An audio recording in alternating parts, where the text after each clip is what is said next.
এই মেয়েটি তার শ্বশুরকে কিভাবে নির্যাতন করতেছে দেখেন, হাতে টেনে ধরছে, পা দিয়ে চেপে ধরে খুব নির্যাতন করতেছে এবং বলতেছে তোমার জ্বালা সহ্য হচ্ছে না। তখন ওই মেয়েটি চিৎকার করে বলতেছে আমি কি করছি, তুমি আমাকে এরকম কেন করতেছো?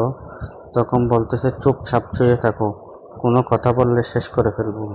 হঠাৎ করে দেখা যাচ্ছে তার ছেলে এসে দেখতেছে তার মা শুয়ে আছে। এই বিয়াদব মেয়েটি বলতেছে না, মা ঠক্কর খেয়ে এখানে শুয়ে পড়লো, তখন আমি ঠিক করে দিচ্ছি। এই বিয়াদব মেয়েটি মিথ্যা কথা বলতেছে, কিন্তু ছেলে বলতেছে এখানে কেন শুয়ে আছে মা? তখন ছেলেটি তার মাকে উঠানোর জন্য বলে, তখন বিয়াদব মেয়েটি সে উঠিয়ে দিল, উঠানোর জন্য চেষ্টা করতেছে। তখন কিন্তু ছেলে কিছুটা বুঝতে পারলেও না বোঝার পান করছে। ছেলেটি বলল মাকে, মা তুমি সুস্থ আছো তো? তখন মা বলল আমি সুস্থ আছি। তখন এই কথা বলে ছেলেটি যখন চলে গেল, তখন ওই বিয়াদব মেয়েটি আবার তার শাশুড়িকে নির্যাতন করা শুরু করলো। তুমি যদি কোনো কিছু তোমার ছেলেকে বলো তাহলে তোমাকে মেরে ফেলবো।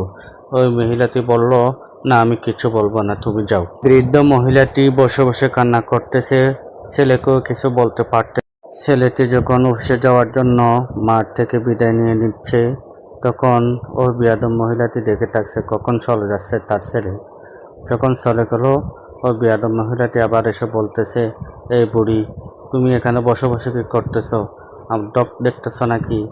এখানে কোনো কাজ কাম না করে বসে থাকছে কেন? এই কাজগুলো কে করবে? এখন যাও, এগুলো সব পরিষ্কার করে ফেলো। এই বৃদ্ধ মাকে ঘর মোছার জন্য পাঠিয়ে দিল। বৃদ্ধ মহিলাটি কান্না করে করে ও ঘর পরিষ্কার করতেছে। ও বিয়াদব মহিলাটি সোফার মধ্যে বসে আছে। ছেলেটি এসে দেখতেছে মা ঘর মুছতেছে আর বিয়াদব মহিলাটি সোফার উপর বসে মোবাইল টিপতেছে। তখন তার থেকে জিজ্ঞেস করলো মা কেন ঘর মুছতেছে? তখন বিয়াদবটি উল্টা পুল্টা বলে দিল। তখন ওই ছেলেটি বলতেছে আমি সবগুলা রেকর্ড করে ফেলছি মোবাইলের মধ্যে। তখন মেয়েটি আশ্চর্য হয়ে গেল, এখন কি করব চিন্তায় পড়ে গেল।